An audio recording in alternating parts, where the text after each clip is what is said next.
আমি আপনাদের কিছু গ্রাম দেখাইতেছি। ইতালির যেসব গ্রামে ধইনাপাতা চাষ হয়, ধান চাষ হয়, মানে এক কথায় বাংলাদেশের যেসব কাঁচা সবজিগুলো আমরা খাই সেই জিনিসগুলো চাষ হয়। এই যে এখানে কিন্তু মূলা লাগাইছে, এই যে এগুলা কিন্তু মূলা আর আরও মানে দুই পদ সবজি এক লগে লাগাইছে। আর এই যে এই জায়গাগুলো দেখতেছেন এগুলাতে এক পদের কালা ধান চাষ করছিল, কিন্তু এখন নাই, এখন কাইটা ফলাইছে। এই মাত্র 10-15 দিন আগে আসছিল।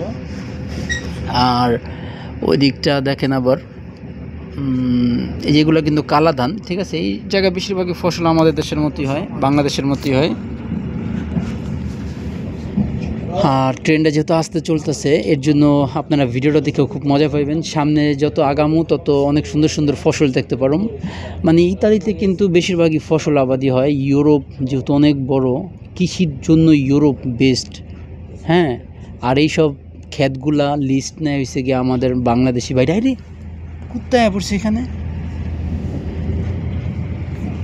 তো এই যে আপনারা এগুলা দেখতেছেন, এগুলা কিন্তু এই যে একটা শাক চাষ করা হয়েছে সম্ভবত।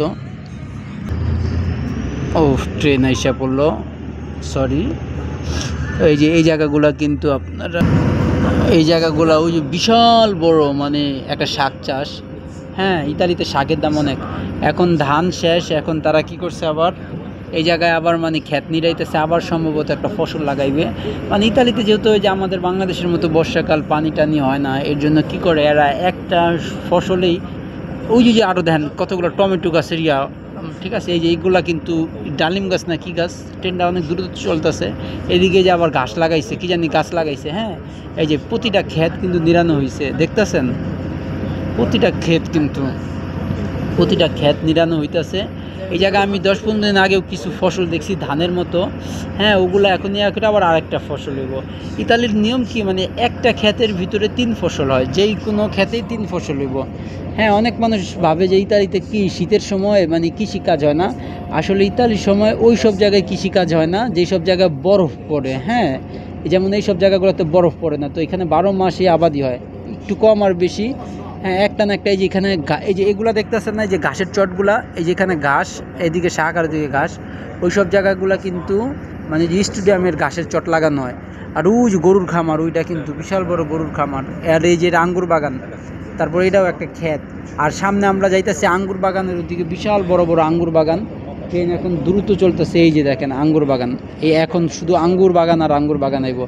বিশ্বাস করেন, মানে মনে হয় ঢাকা সিটিটা যত বড় হইব এখন, মানে যত দূর যাম শুধু আঙ্গুর বাগান আর আঙ্গুর বাগান দেখতে পারলাম, এত আঙ্গুর বাগান এই সামনে। তারপরে এই যে আমার এই দিকটাও কিন্তু আঙ্গুর বাগানগুলো দেখা যেতেছে। দাঁড়ান, এই যে আবার আইব আস্তে ধীরে করে। আর গ্রামীণ অঞ্চলগুলোতে কি করে যারা ইতালিয়ান থাকে তারা মানে খুব মানে ওই হলিউডের সিনেমা যদি কেউ দেখে থাকে, মানে এগ্রিকালচারিস্ট সিনেমাগুলা, কি করে মানে এরা গ্রামে ঘর মানে একদম কৃষি খামারি, নিজেদের যত কিছু দরকার সবগুলো তারা নিজেরাই লাগায়, মানে চাষ করে খায়, বাজার থেকে কিছু কিনে না। তো এই জিনিসটা ভালো লাগে। এই যেগুলো সমস্ত আঙ্গুর গাছ, এখন শুধু আঙ্গুর গাছ আইবো আর আইবো, শুধু আঙ্গুর গাছ। এক একটা প্লট আইব, সামনে আরও বড় প্লটগুলো আইব। তো ভিডিওটা এর জন্য লং করতেছেন, আজকে ইতালির কৃষি ক্ষেত নিয়ে ভিডিওটা আসলো এর জন্য।